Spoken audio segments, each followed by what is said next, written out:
Welcome to vlogs of மலர். இன்னைக்கு நம்ம பண்ண போறது மிளகு தக்காளி ரசம் பண்ண போறோம். ஒரு ஸ்பூன் மல்லி, முழு மல்லி, ஒரு ஸ்பூன் நல்ல மிளகு, அரை ஸ்பூன் ஜீரகம், சின்ன ஜீரகம், 5 பல் பூண்டு எடுத்து அதை சதைச்சி எடுத்துக்கணும்.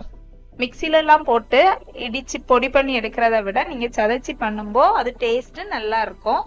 அதுக்காக தான் அந்த கல்லை வச்சு சதைச்சி எடுக்கிறோம். அம்மின்னா அம்மியில வச்சு அரைச்சி எடுத்துக்கோங்க. சதைச்சி இந்த மாதிரி கொரன்னு சதைச்சி எடுத்தா போதும். தக்காளி 2 மீடியம் சைஸ் தக்காளி கட் பண்ணி ஸ்மாஷ் பண்ணி வச்சிருக்கிறேன்.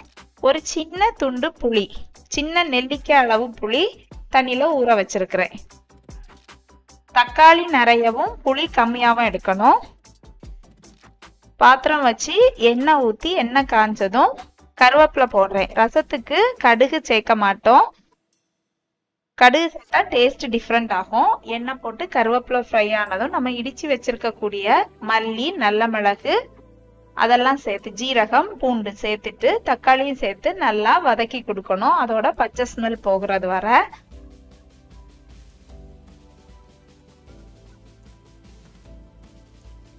அது கொஞ்சம் கொதிச்சு வரும். அதில் உள்ள தண்ணி எல்லாம் இறங்கி கொஞ்சம் கொதிக்கும்.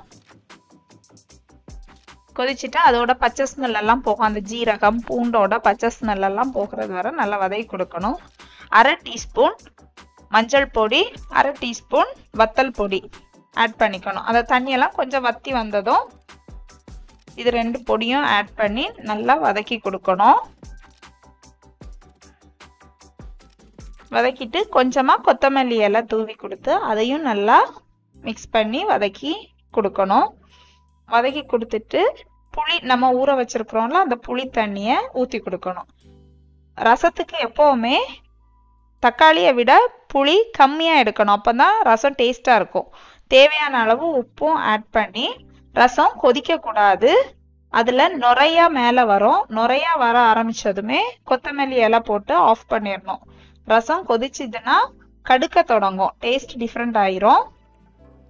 ரசம் நிறைய பேருக்கு பிடிக்காம இருக்கலாம். வீட்டில் வைக்க மாட்டீங்க டேஸ்ட் இல்லைன்னு. இந்த மாதிரி வச்சு பாருங்க. புளியை குறைச்சிட்டு தக்காளியை அதிகமாக வச்சு. இந்த வீடியோ உங்களுக்கு பிடிச்சிருந்துச்சுன்னா லைக் பண்ணுங்க, ஷேர் பண்ணுங்க, கமெண்ட் பண்ணுங்க, சப்ஸ்கிரைப் பண்ணுங்க. தேங்க்யூ.